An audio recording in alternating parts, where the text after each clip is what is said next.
மா மதர்ஸ் டேக்கு gift வாங்கணும், காசு கொடுங்கம்மா. ஏண்டா வெக்கமா இல்ல உனக்கு? எனக்கு gift வாங்கி தரதுக்கு என்கிட்ட காசு கேக்குற? நான் என்னமா பண்ணிட்டோம்? உன்னை விட்டா எனக்கு யாரு தெரியும்? நான் யார்கிட்ட போய் கேட்பேன்? சரி ரொம்ப நடிக்காத.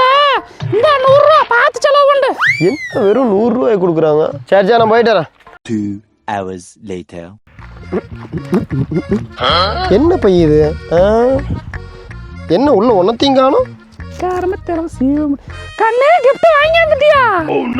ஐயோ கொடுத்த காசை வேற பானிபூரி வாங்கி தின்னுட்டோமே. மா இந்தாங்கம்மா gift. கொண்டா கொண்டா. எங்கடா gift? பையில உனத்தையும் காணோம். அட அத பையிலமா gift. ஏது? அட ஆமாங்கம்மா, நீங்க மல்லிகை கடைக்கு வெங்காயம் தக்காளி வாங்க போகும்போது ஒரு கிழிஞ்சு போய் எடுத்துட்டு போவீங்களா? அவ பார்க்கும்போது எவ்வளவு மனசு கஷ்டமா இருக்கு தெரியுமா? அதனாலதான் உங்களுக்கு புது பை கிஃப்டா வாங்கிட்டு வந்தேன்.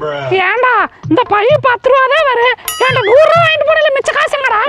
என்னம்மா என்ன சந்தேகப்படுறீங்களா? ஆமா அதுக்கு என்னடா போ? மா நான் உங்களுக்காக இந்த பை வாங்க ஏறாத கடை இல்ல இறங்காத கடை இல்ல. பையெல்லாம் கட்டடத்துக்கு மேலேயே மாட்டி வச்சிருக்காங்க. என்னமா ஏறனா இறங்கனான்னு இருக்கற? மா சும்மா ஏதோ ஒன்று சொல்லாதீங்கம்மா. இங்கிருந்து அந்த பை வாங்க ஈரோடு போனா அதுக்கு வண்டிக்கு பெட்ரோல் அடிச்சதுக்கே 90 ரூபா ஆயிருச்சு தெரியுமா? ஓஹோ அப்ப மிச்ச 10 ரூபாய்க்கு தான் ஒண்ணு இல்லாத அந்த பைய வாங்கி வந்திருக்கற அப்படிதானோ? ஏமா அந்த பையில ஒண்ணுமில்லைன்னு நினைக்கிறீங்க? அது பார்க்கத்தான் அதுல ஒண்ணுமில்லாத மாதிரி தெரியும். ஆனா அது ஃபுல்லா லவ் இருக்கு. லவ் எங்கடா ஒண்ணத்தையும் காணோம்?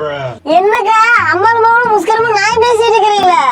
அதுவா அது என்ற பையன் இன்னைக்கு மதர்ஸ் டேல அதான் நானும் வாரம் சந்தைக்கு போகும்போது கிழிஞ்ச பையனை தூக்கிட்டு போவன்ல அது மனசு பொறுக்காம புது பைய வாங்கி வந்து கிஃப்ட் கொடுத்துருக்கறேன்.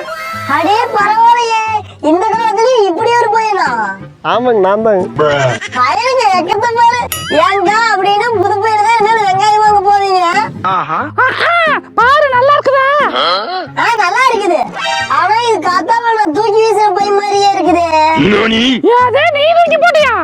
ஆமாங்க, இன்னைக்கு காலையில என் குழந்தை அந்த பை மேலதான் வந்து ஆயி போச்சுங்க. அதனாலதான் தூக்கி வீசிட்டீங்க. வேணும்னா அந்த பை திருப்பி பாருங்க, அதுல ஆயா இருக்கு.